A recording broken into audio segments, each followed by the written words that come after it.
주를 찾는 모든 자들인데요. 모두 다 같이 일어나서 기쁨에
네,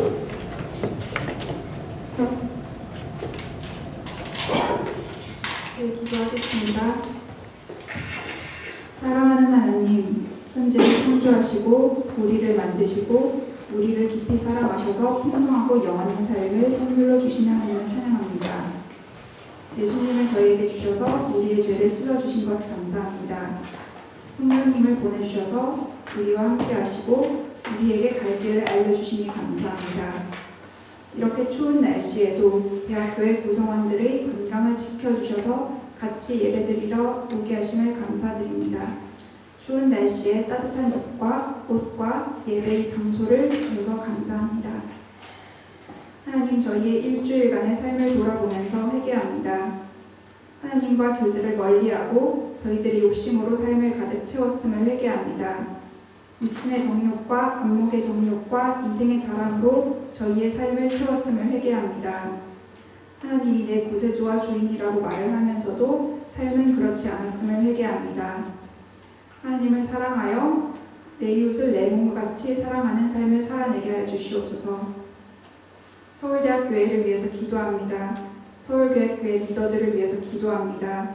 목사님, 교수님, 전도사님, 사모님, 집사님, 리더들과 목자, 부목자들을 위해서 기도합니다.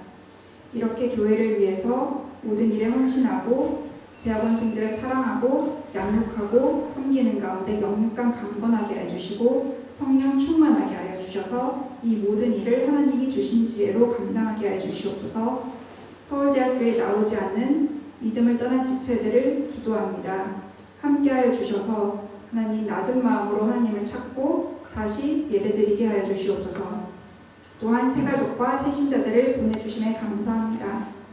믿음이 없는 새가족들이 여기서 서로 사랑하면서 성장하면서 믿음을 알게 하여 주시옵소서. 이제 3월부터 시작하게 될 전도의 자리를 위해서 기도합니다. 매해 자살자가 나오는 서울대학교회를 불쌍히 여겨주시고 복음이 꼭 필요한 자에게 복음이 전해질 수 있도록 하여 주시옵소서. 지금 교회 인도 기도하고 있는 영혼들을 위해서 기도합니다. 그들의 마음을 열어주시고 그들의 마음을 낮추셔서 복음이 들어가고 하나님을 만날 수 있게 하여 주시옵소서. 한국교회를 위해서 기도합니다. 한국교회가 이 세상의 낮은 것들을 사랑하게 하여 주시옵소서. 한국교회가 그리고 저희 교회가 회개하고 이웃을 사랑하되 사랑받기 합당한 자가 아니라 사랑스럽지 않고 어렵고 힘든 이웃들도 예수님의 사랑으로 사랑할 수 있도록 하여 주시옵소서. 하나님, 지금 드린 이 기도가 단 하나도 땅에 떨어지지 않게 될 줄을 믿습니다. 또한 아침 기도회와 중보 기도회에서 드린 모든 기도가 단 하나도 땅에 떨어지지 않고 모두 응답해 주심을 믿습니다. 마지막으로 지금 여기에서 드리는 이 예배가 온전히 신령과 진정으로 하나님이 기뻐 받으시는 예배 되게 하여 주시옵소서. 예수님의 이름으로 기도드렸습니다. 아멘.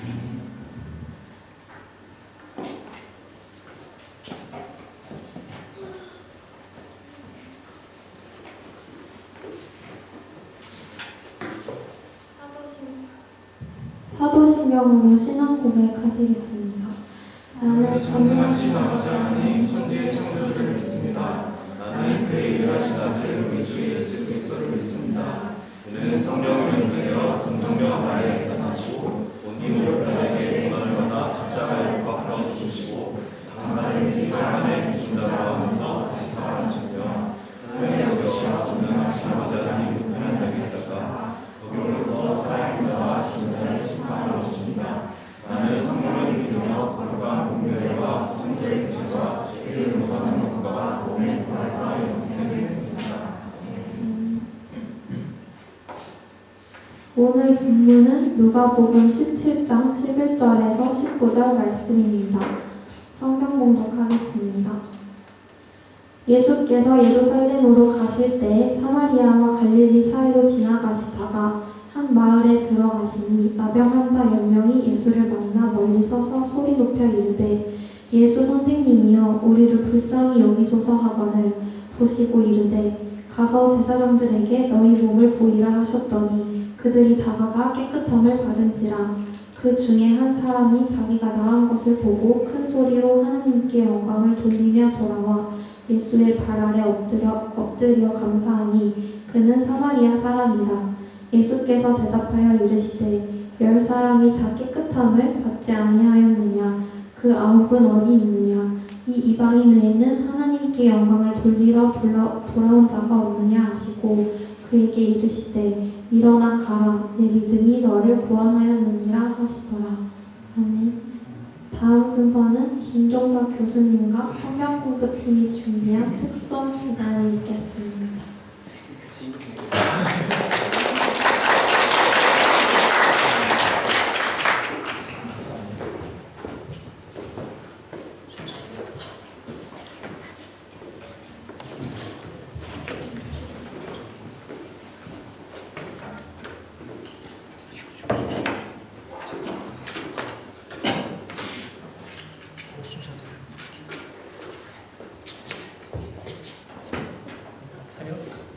네.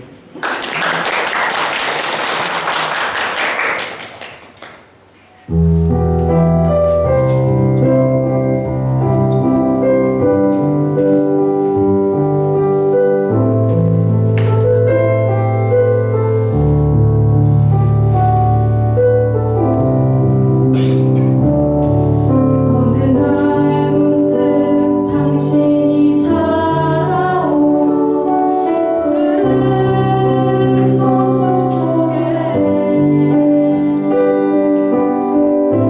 평온하게 쉴 수 있는 곳을 찾아 당신이 지나온 이 거리는 언제나 낯설게 느껴. 그 어디에도 평화 없네. 참 평화 없네. 그렇지만 당신의 앞에 펼쳐진 주님의 숲에 지친 당신이 찾아온다면 숲은 두 팔을 벌려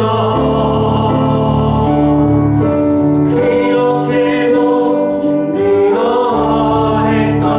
당신의 지친 어깨가 이제 쉬도록 편히 쉬도록 여기 주님의 숲에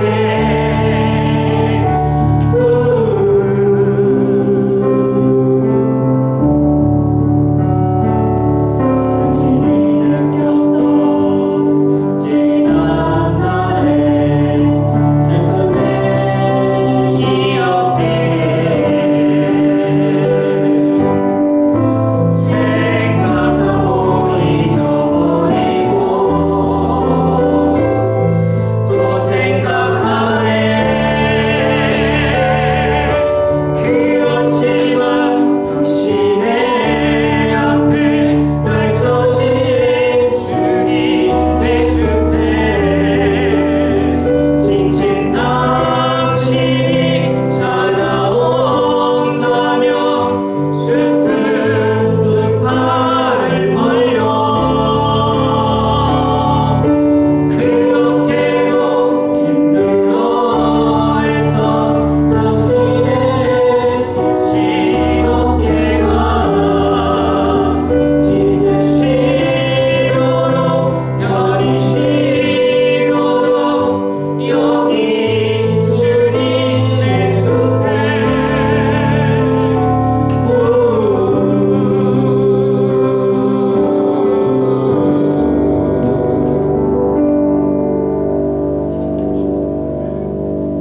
자륜 경례.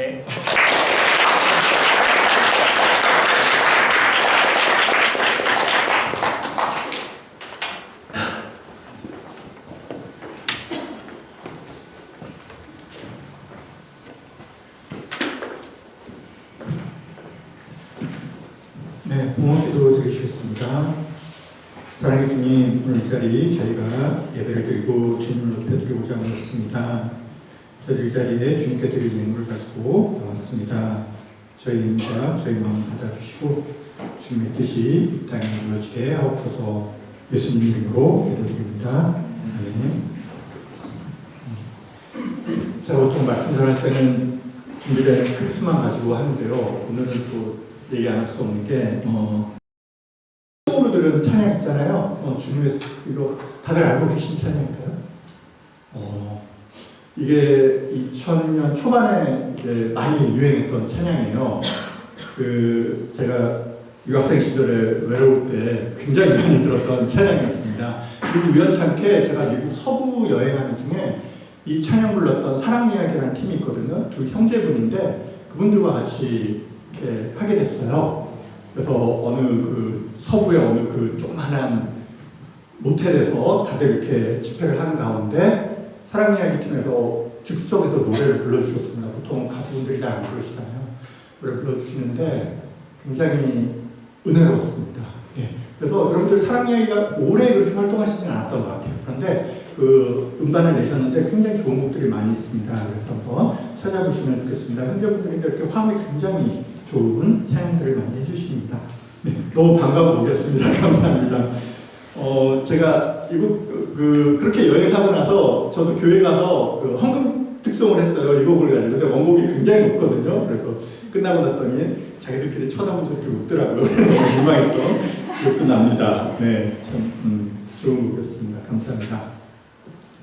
오늘 오랜만에 다시 예수님의 만남들을 주제로 이야기를 나누고자 합니다. 제가 7번째까지 했었는데 오늘 오랜만에 8번째 얘기를 나누고자 합니다.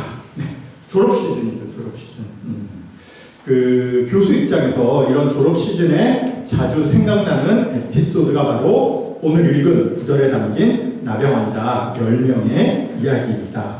마치 이제 10명의 학생들이 이렇게 학위를 받잖아요. 그런데 한 명만 찾아와서 이렇게 감사하고 인사를 하는 그런 상황이 상상되는 그런 이야기죠. 네. 17절 말씀 여기 응용을 해보자면 이제 10사람이 다 학위를 받지 아니하느냐, 나머지 9 어디 있냐, 이런 식으로 생각한다는 거죠. 네. 당연히 농담입니다. 농담입니다. 근데 이런 농담으로 시작하는 거는 이 본문이 꽤 많이 이런 식으로 활용되고 있기 때문입니다. 이 예수님의 만남을, 이 본문에서의 만남을 감사가 부재한 시대 혹은 감사하지 않는 자세에 대한 이런 질책으로 해석하면 이 이야기의 절반만 이해한 것이 됩니다.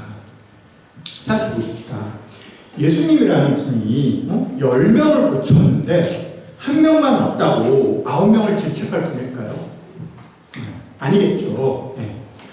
또 이 사건을 기록한 누가가 있잖아요. 이 누가복음은 누가가 데오빌로라는 로마의 유력자에게 보내는 기록이에요.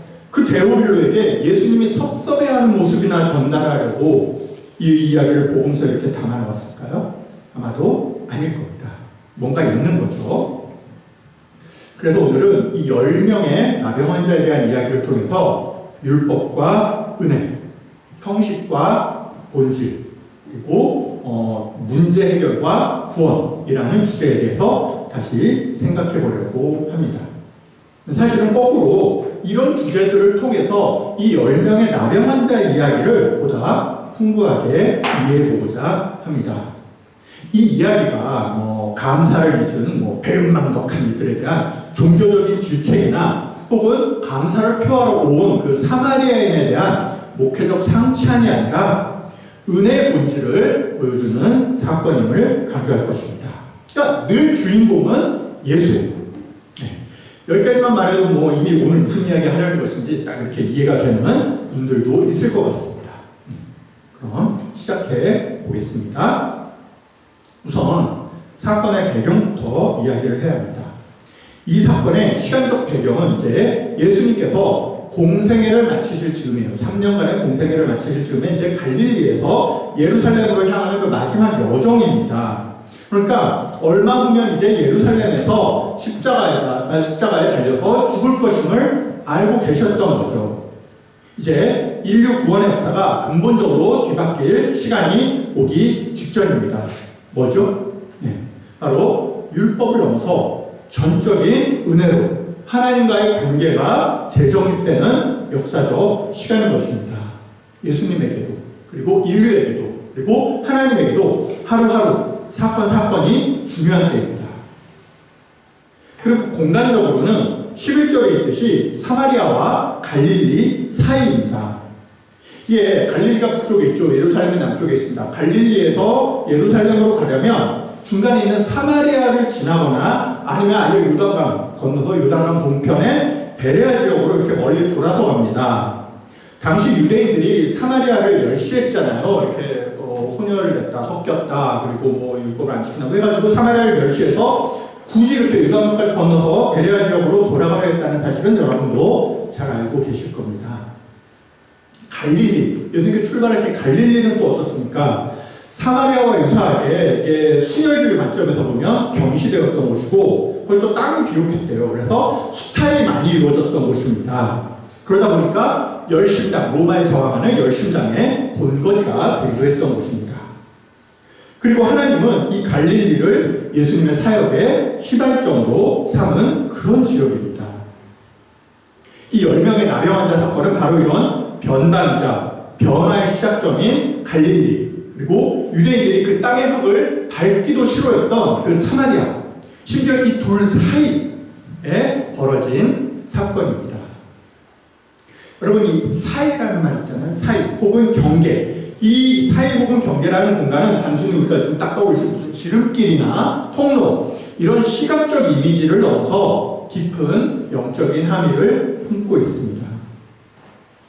당시 유대 사회에서 나병, 요즘 한센병이라고 부르는 거죠. 그 한센병이 아니라 온갖 피부병 환자들은 사회에서 격리되어야 했습니다.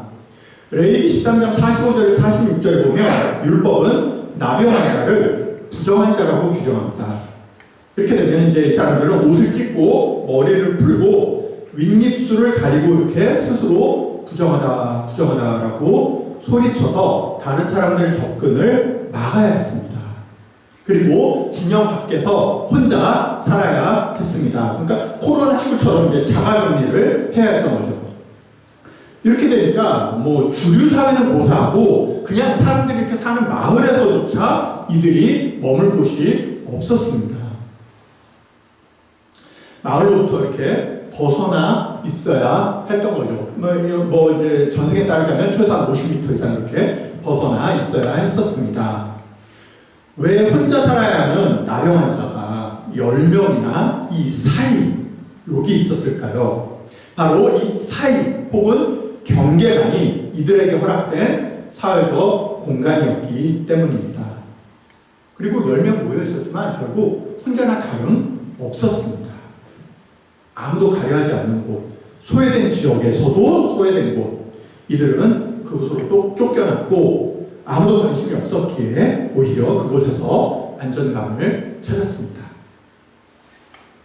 하나님의 구원사적 대업을 이루기 위해서 예루살렘으로 향하던 예수님이 이곳을 지나갔다는 것은 무엇을 의미합니까? 여러분 혹시 그 드라마 허준 보셨나요? 네. 보신 분도 계시고 못 보신 분들은 이게 혹시 보시기 시작하면 못 멈춥니다. 그러니까 이제 시간 두고 보셔야 됩니다. 네. 조선시대에 이제 동의보감을 쓴 허준이 젊었을 때 이제 내의원, 궁궐에 있는 내의원 시험을 보려고 상경을 합니다. 근데 상경하는 길에 전염병을 만난 마을을 지나가게 됩니다. 시험 날짜가 얼마 안 남은 상황에서 허준은 이 마을 앞에서 어떤 선택을 했을까요? 네, 뻔하죠. 네. 다른 이제 수험생들은 다들 이렇게 상경을 하는데 한양으로 향할 때 허준만 그 마을에 머물면서 환자를 돌봤습니다.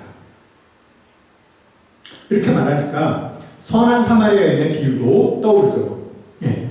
예수님은 선한 사마리아인의 이야기를 비유로 가르치신 것만이 아니라 실제로도 행하실 것입니다. 바로 이 사이에 머무르시면서 이 경계에 잠시 멈추셔서 병을 고치셨던 거죠.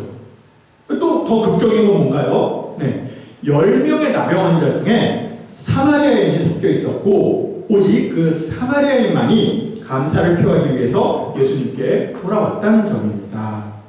예수님의 가르침에서 사마리아인은 은혜를 베푸는 자로 등장했죠. 그리고 예수님의 치유 사역에서 사마리아인은 은혜를 입는 자로 등장한 것입니다.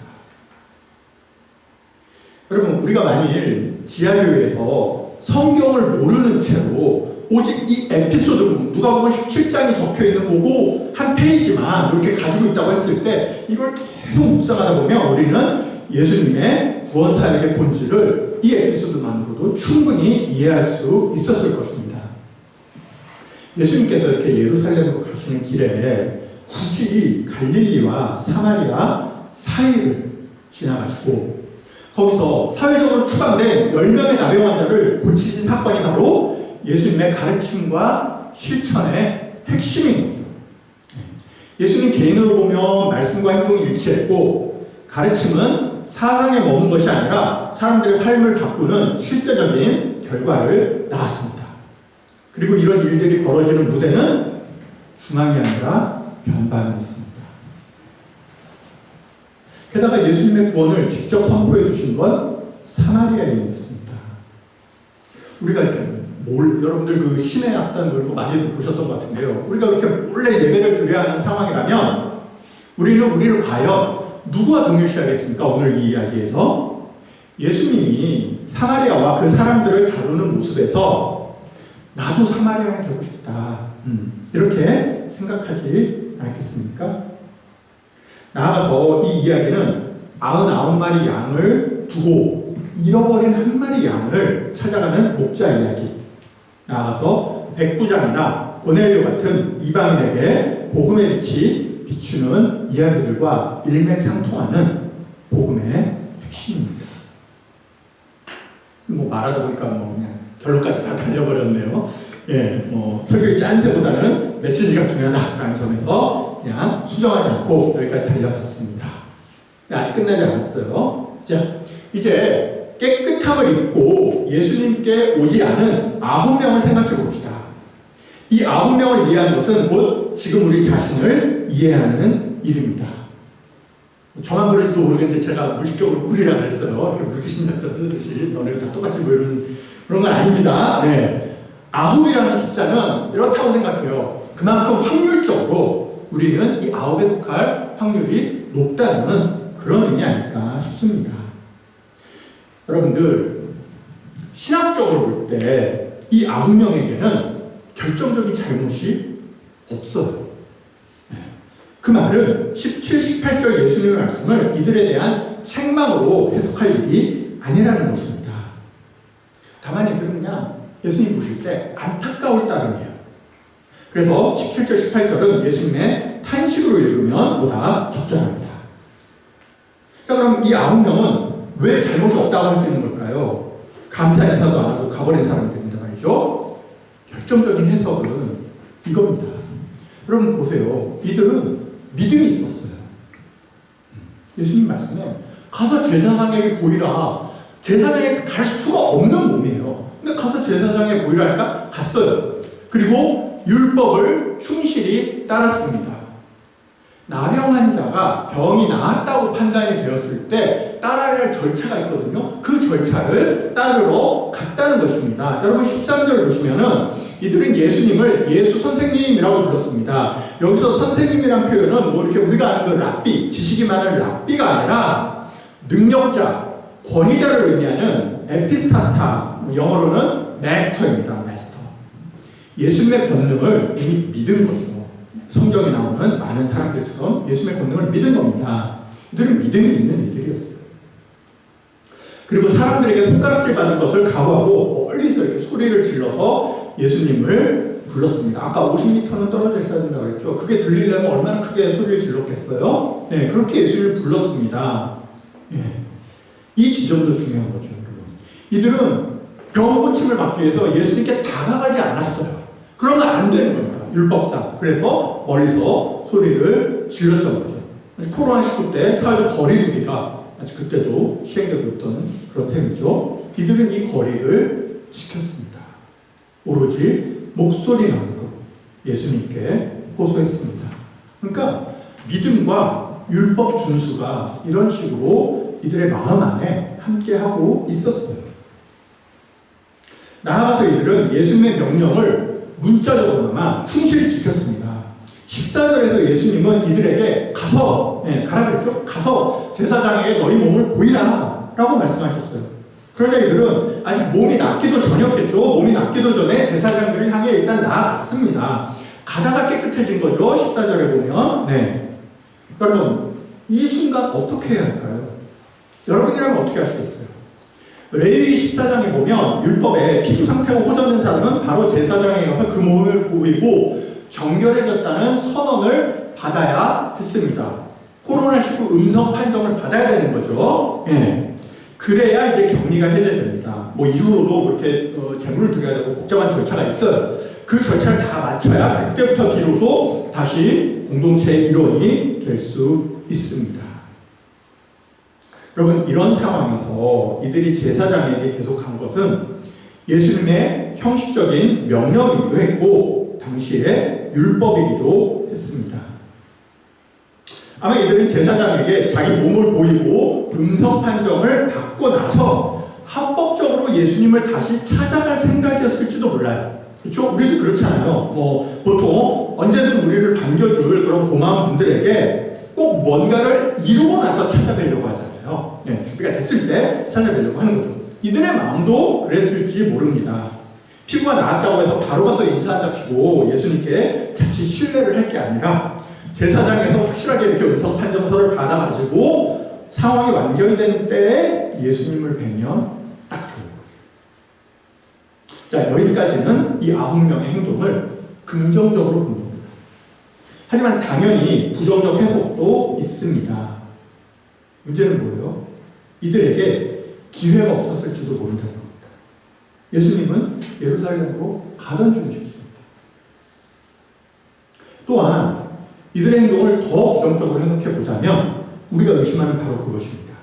이들은 감사보다는 자신들의 지위 회복을 우선 더 바란 것이라는 해석입니다. 네.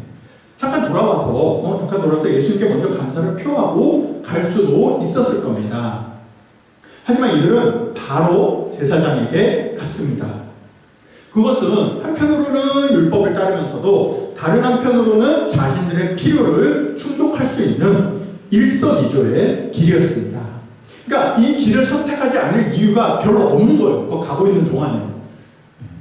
다만 이들에게는 믿음이 있었고 결과를 얻기까지 했는데 더 큰 은혜를 입을 기회를 놓쳤습니다. 예수님은 이 점에서 탄식하신 것입니다. 18절에 하나님께 영광을 돌리러 온 자가 없느냐는 말씀은 이들이 뭐 배은만 그렇다 이런 것이 아니라 이들이 받을 은혜, 진짜 은혜가 아직 남아있었다는 사실에 대한 탄식입니다. 바로 영의 구원자를 만난 것이었죠. 자, 이 마지막 부분의 중요성을 이해하자면 이제 예수님께 돌아온 한 명의 사마리아인을 묵상해 보아야 합니다. 우선 질문해 봅시다. 이 사마리아인은 왜 돌아온 걸까요? 너무 당연한 거 아닌가? 고쳐주셨으니까 예수님께 돌아와서 인사드리는 게 당연한 거 아닐까? 아니, 그렇게 단순하지가 않습니다. 신학자들은 이 장면에 대해서 이렇게 해석합니다. 이 사마리아인에게는 갈 곳이 없었다는 거예요. 유대인들은 사마리아인을 멸시했습니다. 그러니까 10명, 나머지 9명 같이 제사장에게 간들 이 사마리아인에게 신경이나 썼을까요? 알아서 하라고 했을지도 모릅니다. 그래서 그 다음에 과연 그렇게 함께 동고동락했던 그 유대인 나병 환자들이 여전히 그에게 함께 하자고 할까요? 아닐 거라고 보는 신학자들이 많습니다. 고난을 함께하는 마음이 반드시 일상을 함께하는 마음으로 이어지는 것은 아닙니다. 함께 고생했던 유대인들이 이 사마리아인을 어떻게 대했을지는 사실 아무도 모르는 거죠. 그냥 가정할 수 있을 따름입니다. 그래서 사마리아인은 갈 곳이 없었다고 봅니다. 그런데 이렇게 어차피 갈 곳이 없었기에 예수님께 온 것이라고 해석하면 약간의 문제가 생기죠. 그 사마리아인의 행동의 의미가 혹시 반감되는 거 아닌가? 이런 생각이 들 수 있는 거죠. 하지만 여기에 은혜의 비밀이 있습니다. 마태복음 9장 12절에서 예수님은 말씀하셨습니다. 건강한 이에게는 의원이 필요 없다고. 예수님 자체가 병자들을 위해 오신 것입니다. 그럼 병자라서 내가 병자라서 예수님을 만난 거라면 그 만남의 의미가 반감되는 건가요? 마태복음 5장 3절에서 예수님은 또 말씀하셨습니다. 마음이 가난한 사람이 복이 있다고요. 천국이 그의 것이라고요. 네. 여러분, 어차피 갈 곳이 없었다는 그 가난한 사실이 바로 사마리아인의 행운이자 은혜였습니다. 예수님은 바로 그곳, 그 사이, 그 경계로 오신 구세주입니다. 어떤 신학자들은 이를 가난한 자들의 인식론적 특권이라고, 그래서 굉장히 진보적인 신학자들인데요. 바리새인보다는 세리가, 두 랩돈 가진 과부가, 마음이 가난한 자들이 예수님의 은총을 더 잘 깨달을 수 있는 삶의 인식론적 위치에 있다는 것입니다. 사마리아인이 이렇게 돌아온 것은 영적인 관점에서 보면 대안이 없어서 선택한 값싼 행동이 아니라 은총에 더 가까이 있었던 사람의 특권적인 행동이었다는 것입니다. 두 번째로 18절에 보면 예수님은 사마리아 사람을 이방인이라고 부르습니다. 여러분, 여기서 이 이방인은 흔히 나오는 용어 있죠. 성경에서 이방인 하면 뭐예요? 그럼 보통 영어로 젠타일이라고 하죠. 민족이라는 뜻입니다. 유대인과 다른 민족이라는 뜻이죠. 이 젠타일이 아니라 알로게네스라는 용어를 썼다고 합니다. 최근에 이제 영어 번역본들은 이 단어를 이제 foreigner, outsider, stranger 혹은 alien 이렇게 표기하고 있어요. 젠타일은 네이션이라고 보통 표기하는데 이게 다른 거죠. 요 알로게네스라는 단어는 신약 성경에 여기 딱 한 번 나온다고 합니다. 근데 이 표현이 뭔가 했는데 고고학자들이 나중에 이제 주장하기로는 예루살렘 성전에 이방인의 뜰이 있고 유대인의 뜰이 있죠. 그거를 구분하는 표지석이 있는데 거기에 알로게네스라는 단어가 써 있다고 합니다. 그러니까 외부인 출입 금지 같은 거죠. 그 외부인이라는 의미예요. 뭐냐면 민족이 다르다는 의미가 아니라 법적인 자격이 있느냐 없느냐를 나타내는 것입니다. 성전 안으로 얼마나 더 가까이 다가갈 자격이 있는 사람과 없는 사람을 구분하는 그런 단어라는 거예요. 자, 그러면은 예수님께서 하필 이 알로게네스라는 단어를 사용하신 이유는 뭘까요? 예수님 자신이 성전이라는 말씀을 이 자리에서 하신 것입니다. 사마리아 사람이 예수님 코앞까지 다가갔다는 건 그 표지석이 의미가 없어졌다는 거예요. 마치 예수님 돌아가시는 순간 성전에 휘장이 찢어지듯이 그 표지석의 문구가 아무 의미가 없어졌다는 말이라는 것입니다. 세 번째로 14절의 깨끗함과, 보시면 14절의 깨끗함과 15절의 나음은 다른 단어입니다. 14절은 이제 의학적 치유를 의미합니다. 15절은 자신의 전인적 상태의 회복을 의미합니다. 여러분, 지난주에 다윗 형제 아팠는데 감기가 나은 것과 활력이 생긴 거는 다르잖아요. 그렇죠? 14절, 15절의 차이가 그겁니다. 14절의 깨끗함은 10명 모두 받았지만 사마리아인은 눈에 보이는 회복에 머물지 않았습니다. 사마리아인에게는 눈에 보이지 않는 자신의 영적 치유를 알아볼 수 있는 마음의 힘이 있었습니다. 그걸 알아보는 순간 비로소 소리를 질러서 하나님께 영광을 돌렸던 거죠. 이 15절에. 네. 이 부분이 9명과 1명의 차이입니다. 9명은 14절의 깨끗함에만 머물러 있었습니다. 이 1명은 15절에 나음에까지 나아갔습니다. 그리고 그 나음을 깨달았을 때 찬양이 터져나온 것입니다. 쭉 내려가서 이어서 19절은 15절의 나음이 구원으로까지 이어지는 모습을 보여줍니다. 예수님에 의해서. 그래서 우리의 영적 감수성에 따라서 깨끗함이 나음이 구원으로 이어지는 것입니다. 여러분, 여기서 사마리아인이 보여주는 이 기쁨은 어떤 기쁨입니까?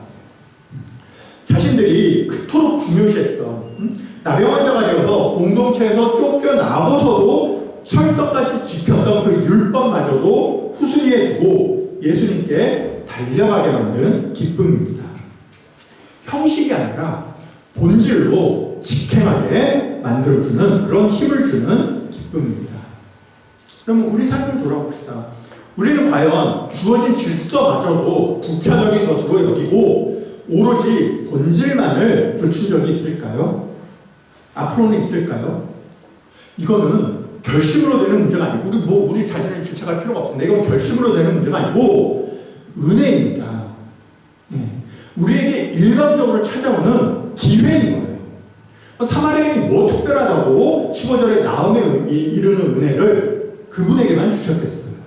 그게 하나님의 은혜인 거죠. 아브라함이 특별해서 하나님께서 사랑하셨을까요? 그냥 은혜인 것입니다. 예수님은 이 은혜를 사마리아인의 마음에 주권적으로 불어넣어 주신 것입니다. 이 9명의 유대인들은 이 은혜 없이도 살긴 살았을 거예요. 기적적으로 병고침을 받았잖아요. 살았을 겁니다. 그리고 공동체에 들어가서 삶을 회복했을 거예요. 여기까지만으로도 사실은 찬양이 터지기에 충분합니다. 우리 대부분도 여기서 멈춰도 평생 더 좋은 것이 있음을 생각하지도 못할 만큼 차고 넘칠 축복이에요.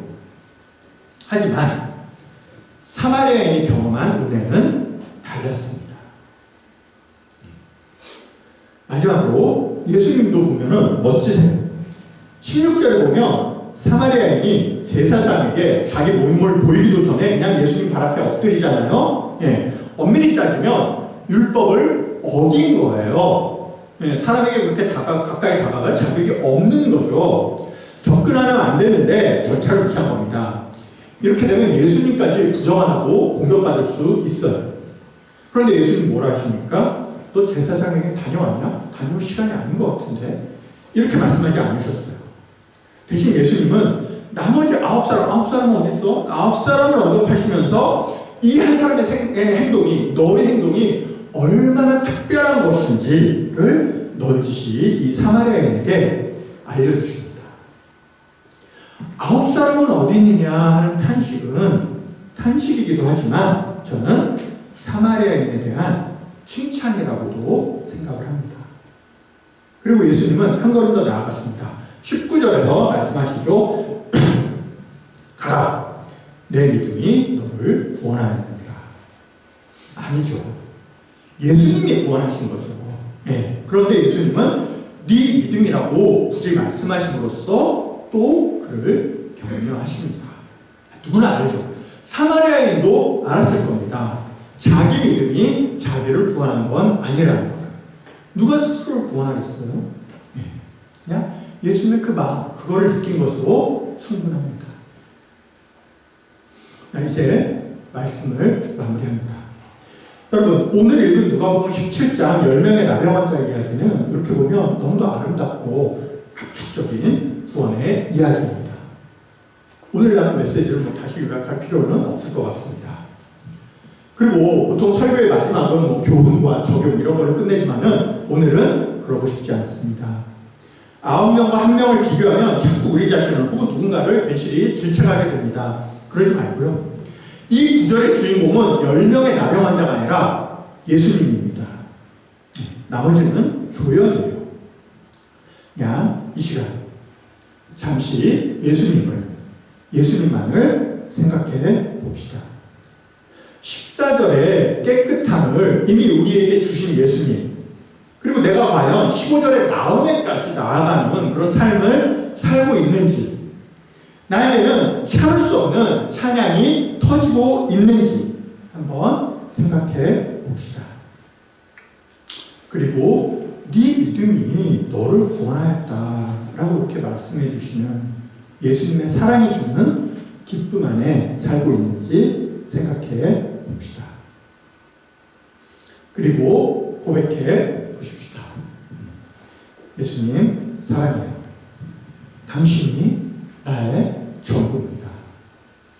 내 속엔 내가 너무도 많지만 그래도 예수님이 더 많습니다. 감사해요 예수님. 이렇게 고백을 해 보십시다. 각자 묵상하는 가운데 가운데 찬양팀 나오셔서 우리 함께 찬양하십시다.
저희들의 평생 소원이 영원한 주의 나라 안에 사는 것이 되게 해주세요.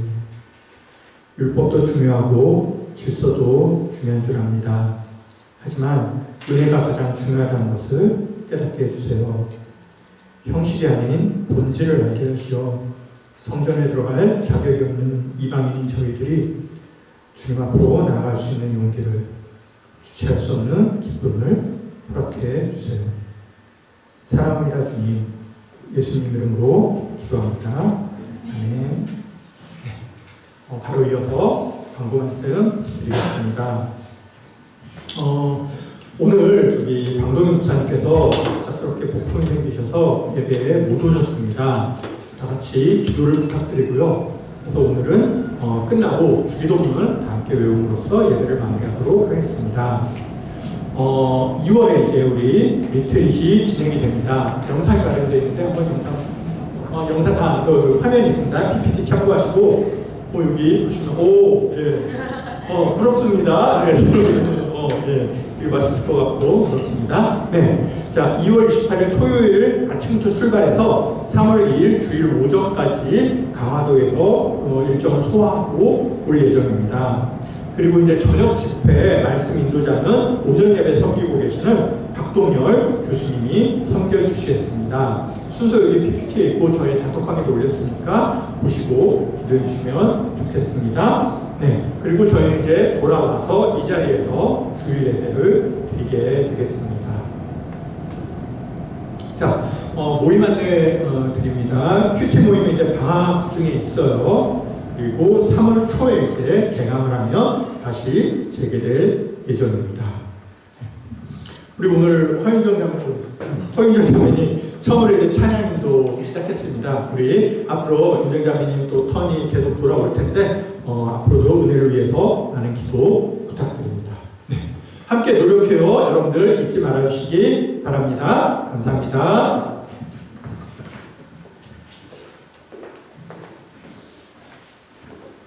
함께 일어서서 결단 찬양하시겠습니다.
하늘에 계신 여호와여, 이름이